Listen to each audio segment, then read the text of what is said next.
Hello everyone, my name is Matt Kyle. I am the Director of Product Marketing here at Cequence Security. I'm here with our co-founder and CTO, Shreyans Mehta. We're going to talk today a little bit about APIs, how attackers use them to launch automated attacks, specifically using the Prying-Eye direct to API enumeration attack as one of the several examples. Shreyans, take it away. The world around us is changing. What we are seeing is most of the public-facing applications, what used to be monolithic applications, they're breaking down into smaller and smaller applications. Sometimes we call it microservices, micro-applications. And effectively, what used to be function calls in the monolithic applications are now API calls to these micro-applications. So all these new business public-facing applications are driven by APIs. And what are these applications doing? I mean, they're powering your business in terms of logging into the application, creating new accounts, redeeming points, adding things to the shopping cart, adding comments, likes, whatever that might be. And these applications are running everywhere, right? They are running in your data center, they're running in private clouds, public clouds, and the new world is all about cloud native, so Kubernetes and all those things. So the idea is empowering the businesses are allowing their developers to roll out new applications using these APIs on a very, very regular basis. They're also being leveraged by aggregators and partners, right? Yes. Building out the ecosystem is another key driver. Definitely. Behind the growth of APIs, yes? Yes, all the partners and ecosystem developers, they're all coming over APIs. So they're not using the web interface, they're not the mobile applications, they are business-to-business communication that is talking JSON, XML, you name it. Great, cool. So if the same applications that are exposed to the internet for doing business are now open for the bad guys to come and attack, right? They are trying to abuse the business logic that you're exposing, right? So the bad guys are extremely sophisticated. They have access to tools, infrastructure, credentials, and then they're constantly changing their behavior based on how the good guys are actually trying to protect their site. Well, APIs are well documented, right? I mean, you think about it, an API, a bad hacker is going to take advantage of APIs in the same manner that a developer does. It's efficient, it's more flexible, right? It's much easier for an attacker to script something against an API than to do a form fill recording for a login web form, right? Yeah. When that login web form is calling an API anyways, yes. Why not find that API and write a script for it, right? That's right. So in fact, going back to like a simple web application, right? A web application, the primary page is an HTML page, but on the back end, it's talking APIs. It could be the APIs to fetch pricing information from a retail online site. It could be about creating, doing a login or creating an account. It's all going over JSON and XML. And what used to be like a multi-step approach using the browser, right, where you create a session and then you do a login. With APIs, they're literally stateless. So you can directly hit them. As a single step, you'll be able to log in, or you'll be able to do a like and fetch all that information in an extremely fast fashion. Yeah. There are four pieces that the attackers need to execute an attack. Number one is access to credentials, right? So they want to try out billions of username passwords and make use of the fact that people reuse their username passwords across multiple sites. So they have access to these credentials through breaches, right? The second component is the tool itself. Right? So they want to fan out the attacks across multiple IP addresses, use these credentials, but they want to do it fast. So they have access to tools like Sentry MBA, Sniper that can automate that entire thing for you. Mm-hmm. The third thing is the infrastructure itself. You as a bad guy want to hide behind legitimate looking IP addresses. That means access to residential IPs that are compromised, home routers, IoT devices. If you have access to this infrastructure, millions and millions of IP addresses that you can actually fan out your attack from. And the third is the behavior itself. So if you get blocked, the bad guys retool. They change their behavior. They come back from a different IP address. They will change the way they're forming that attack. So all these 4 components are critical to an automated attack. Very much a cat and mouse game, if you will, right? Yes.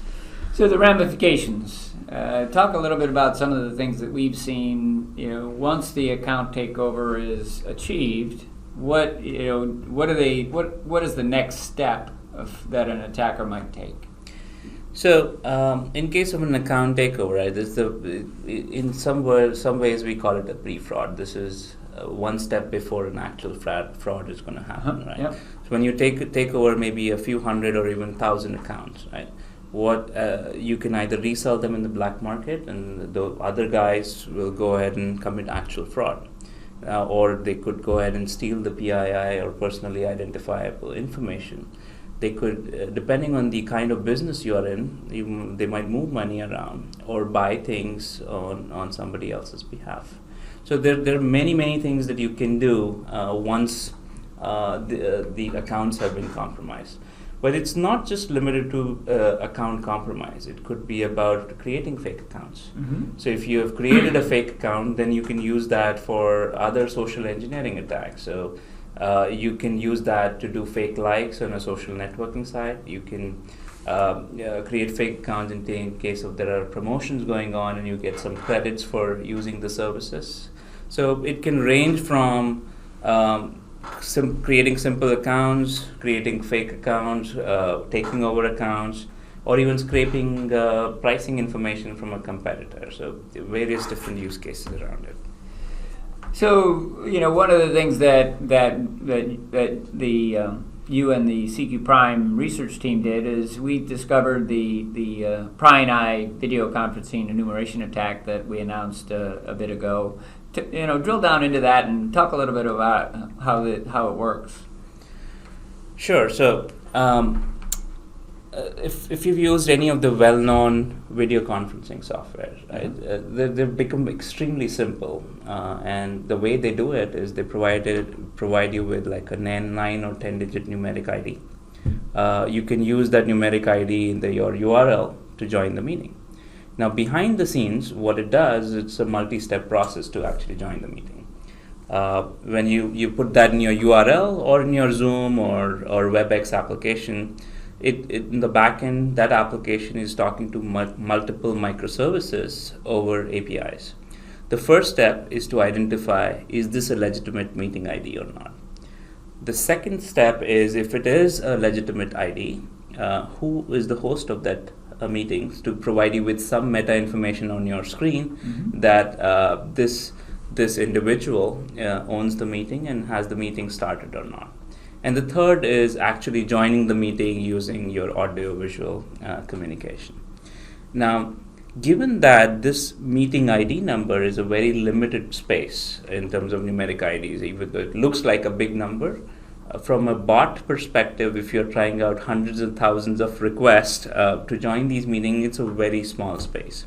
So the attack that we're talking about is targeting these microservices around, is this a meeting, a legitimate meeting or not? And the second thing is around who owns that meeting. If you're able to identify these two, you can actually join these meetings surreptitiously, snoop into them, or even know that who owns the meeting, that you can join them later on if they're not the active meeting.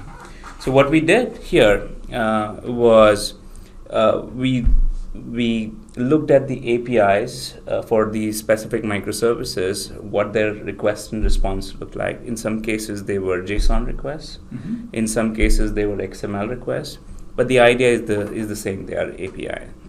We were able to enumerate using bots through all these different numeric IDs and come up with a stateful sort of interpretation on, okay, this is a legitimate meeting ID, put that in a set, and the others we just threw them away. And the legitimate ID, we ran through the second phase of the attack, where we were able to enumerate through who is the owner of these meeting IDs. And so that was the second part. And then for the active meeting IDs, we were able to actually join those meetings and snoop onto them.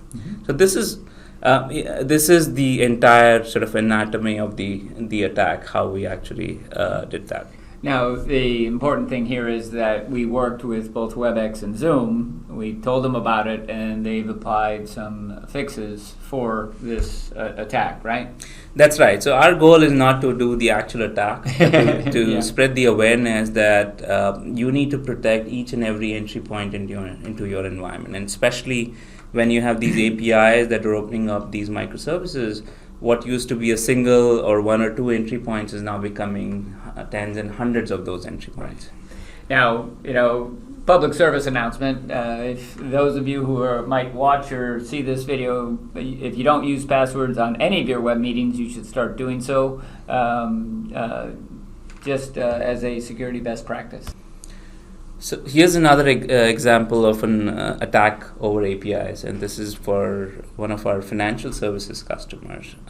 This is financial services have to expose APIs in multiple forms. So they have their mobile apps that are communicating over APIs to do their logins and fetch financial information. They also have to expose a special kind of API, which is called OFX, Open Financial Exchange Protocol.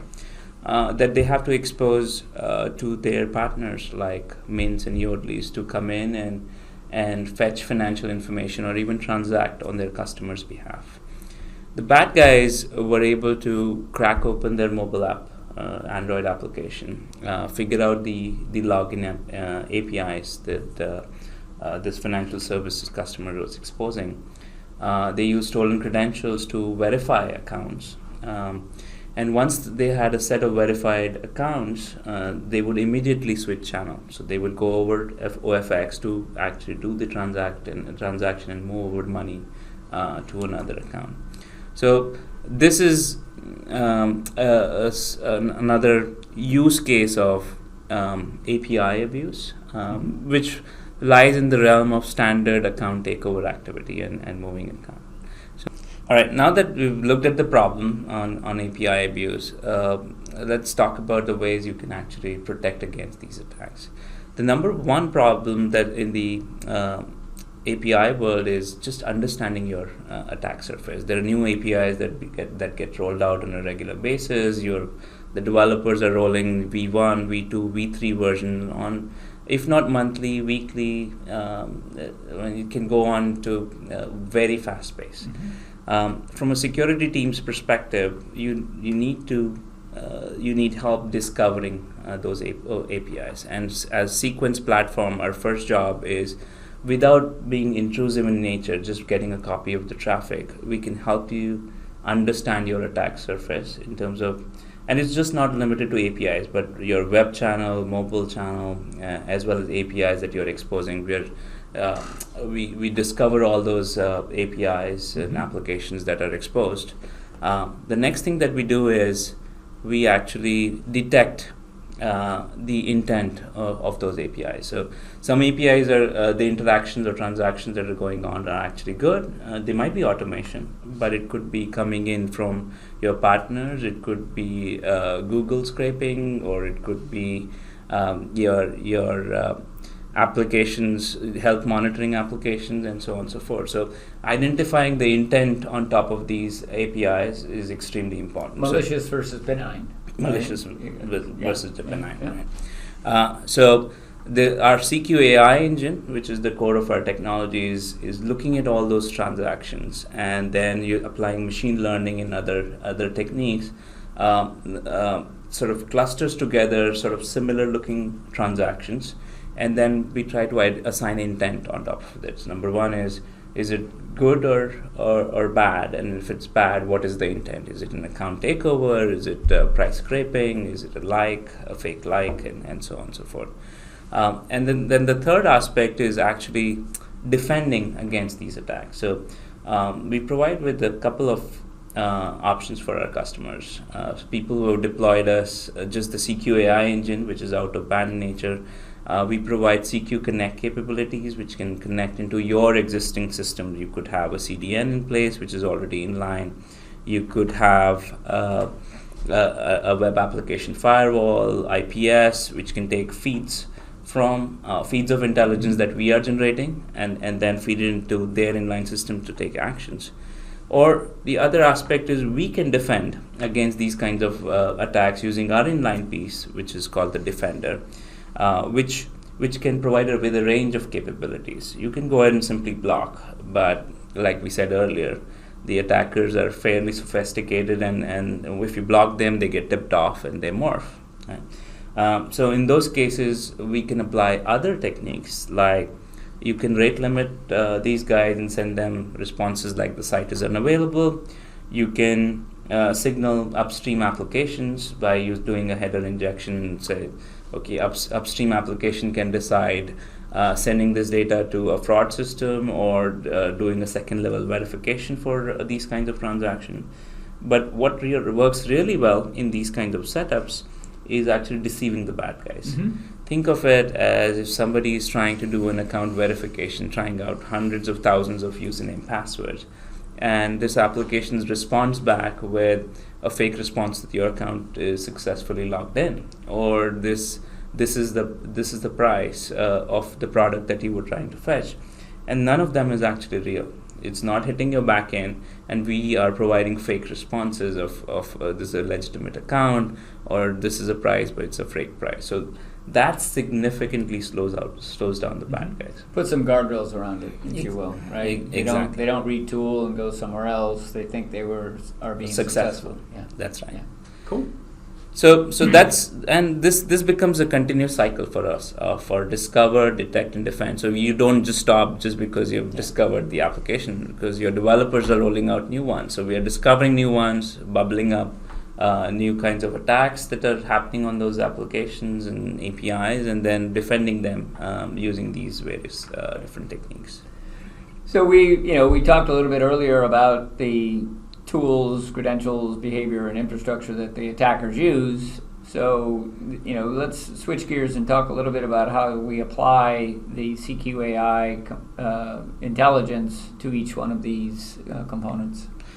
So the way we've created our product, it is the way to think like a bad guy, right? So the bad guys are using stolen credentials. So we are mining stolen credentials and then feeding into our product to look for those stolen credentials if they are being tried out on a given site. Mm-hmm. Right? We are also looking at different behaviors, right? Or, suddenly there is an increase in number of failed login attempts, or suddenly there is a spike in a new account creation.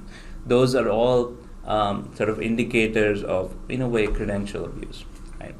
The second thing is the tools themselves, right? So we have our machine learning models that are geared towards identifying these tools. It could range from identifying a black market tool like Sentry MBA, Sniper, command line tools like Python or Node.js, or any of these scripting tools that are typically used for these kinds of attacks. We have our network intelligence that is fed into the system on a very regular basis. Things like these bulletproof proxies, compromised home routers, or open proxy servers into our exit nodes. We feed that into our solution. And then we also monitor the behavior of these transactions. Where is the transaction actually originating from? How do these transactions actually cluster together? We do time series analysis on how does a given user move from a page to page, and all these things actually come together to create a sort of intent around what is the origin or the actor trying to do in this particular case. Mm-hmm. So our system behaves like a fraud detection tool in a lot of ways. Every indicator gives a score to the system, and we collect all those scores, and that gives us confidence around is this good or bad? What's the intent around it? Mm-hmm. So the way our system works is we take a feed of network traffic. So that's our starting point, right? But we reassemble layer by layer. So from the network, we go to the protocol interactions. So pretty much all APIs are HTTP based. It's called REST protocol. On top of it is user and application behavior. So we're reassembling and looking at traffic from all these different perspectives. We have a collection of 150 plus indicators that we look a transaction with this magnifying glass, and then you can extend the platform as well. So beyond these 150 plus rules, you can extend the platform using statistical analysis, the custom rules around sort of looking deep into the application itself or certain indicators, and then these indicators are all constantly being updated from our cloud. So we have a concept of network intelligence sharing, where customers can actually opt in and feed the indicators and fingerprints that we are coming up with in customer environments, and then sharing it with the others so that they get pre-inoculated by those indicators. Shreyans, talk a little bit about the deployment options, right? One of the things that I've learned in my short tenure here is it's software-based and it's very flexible. It's a blessing and a curse. So talk a little bit about how we deploy our product. We deploy our product wherever our customer applications are, and in whatever form and shape our customer applications are deployed. So they can be deployed in a physical data center, in a private or public cloud, or sort of a Kubernetes or containerized environment. We are a software-based solutions. Effectively, everything runs as containers. What allows us to do is we can deploy on an off-the-shelf hardware in a customer environment, or we can run it in a virtual environment in the cloud, public cloud environment. Fundamentally, we offer two deployment models per se. One is a software-based deployment model running in our customer environment, wherever that environment might be, or a SaaS-based deployment model where customers don't want to manage these containers and they want us to manage them. Effectively, it's the same software that is running in our single-tenant SaaS or in the customer environment. Now the SaaS is, let's make sure that we're clear on what the SaaS is. It's the traditional SaaS model where we're managing the infrastructure itself. The customer is managing the policies, the configuration, and most importantly, the data, right? That's right. So it's a single tenant SaaS. So this infrastructure is just brought up for a given customer. This data is not shared with the other customers. They are in control of who the access to this data is available to, even to us. So you decide that you want to share the data with Cequence or not, and who within Cequence or within your organization need access to this information. Yeah, so this is a snapshot of where we are seeing the API abuse problems, right? Pretty much in every industry vertical, we are seeing these kinds of problems. The financial services industry that has to expose APIs for interacting with customers and partners. The retail industry, especially they have a problem with different versions of their applications being out there, and they're just not able to upgrade all their customers to the latest and greatest mobile application. And the social networks, which are again a mobile first environment typically. They're all talking APIs, and they're being abused in different forms and shapes to take over accounts, scrape pricing information, do fake likes and comments, or commit fraud by moving money around. Mm-hmm.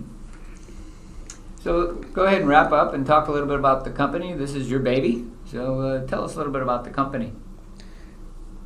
So Cequence was founded about 5 years ago. I am the co-founder and the chief technology officer, and then the roots of the company come from Symantec, where I used to work at, and then my co-founder Amaya, we were both together there. And our go-to-market has roots from Palo Alto Networks. In fact, you worked at Palo Alto, and our CEO Larry Link, he comes from Palo Alto Networks. So it's two great security companies coming together, and that's where we are. It's backed by some of the well-known VCs in Silicon Valley, Dell Technologies Capital and Shasta Ventures. And we are off to solve an unsolved problem in application security space. Wonderful. That wraps up our webinar for today. I want to thank Shreyans for taking the time to have a conversation about the Prying-Eye video and video enumeration attack and API security as a whole. Thanks very much. Thanks, Matt.